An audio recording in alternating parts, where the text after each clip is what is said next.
Hi, and welcome to another amazing show of Behind the Uniforms. We're here in Jacksboro, Texas with Zack Kupper, a member of the CareFlight team. Zack, so could you tell us a little bit about the CareFlight mission? So CareFlight's a non-for-profit, the only one in the state service. We offer emergency helicopter transport as well as fixed-wing cross-country transports, and we also have a ground service in North Texas.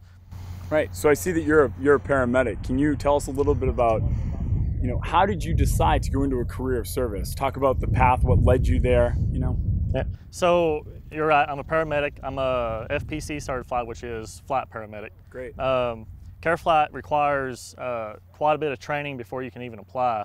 They require 5 years of critical care 911 experience before you can apply for a position here.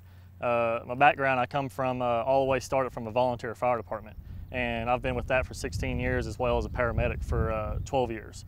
So a little bit of background on it. Come into CareFlight here for 2 years as a medic. Like I said, got my FPC and continuing all my training. So CareFlight, they're serving people on their worst days. Could you tell us a little bit about that? It's a question you get a lot. People always want to know, hey, what's your worst day? What's the worst call? What's the worst thing you've ever seen? And thinking about it and being in it as long as I've been in it, the worst thing you see is families that get torn apart. Every time you run a patient, that's somebody's grandpa or somebody's grandma, somebody's kid. Whether you're pulling them, kid out of a pool, pulling person out of a car, or transporting somebody because they had a heart attack unexpectedly. Every time you transport somebody, you're seeing somebody's family just get torn apart. Sure. And the family is just, they don't know what's going on. They don't know if somebody's going to make it or not.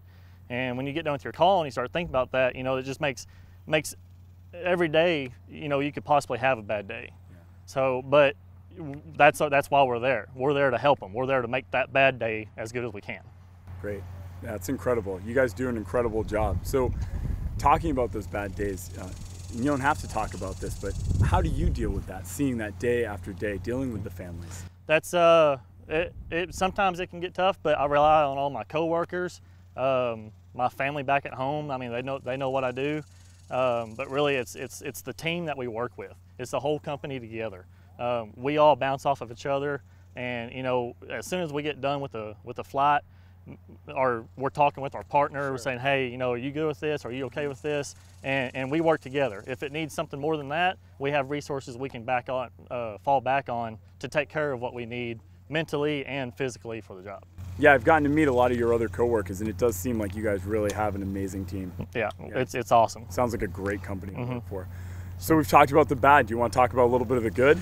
Definitely good sides of it. Right. And I make it sound like it's a bad job. No, we love the job. I love the job. I love what I do. Yep. The good days are whenever you transport somebody and the family is there and they thank you. And then the even better days is whenever you're out in public and somebody comes up to you, and whether you know them or not, whether they know you or not, they come up to you and they say, man, you transported me, or you transported my family member, and you took care of them, and I really appreciate what you do. Yep. We get that every once in a while. It's few and far between, but when you do get that, that's the best day you can have. Yeah, see, you hear that? People are grateful. These emergency responders are grateful when you thank them. So next time you see an emergency responder out on the street, be sure to thank them. So thank you so much for joining us. Thank you. This has appreciate it. Been a great conversation, and thank you for sharing those things. Thank you. These stories are saving lives, and all you have to do is share them. We ask that you hit the like or share button at the bottom of this page. It'll only take you a second, and it won't cost you a dime. God bless America.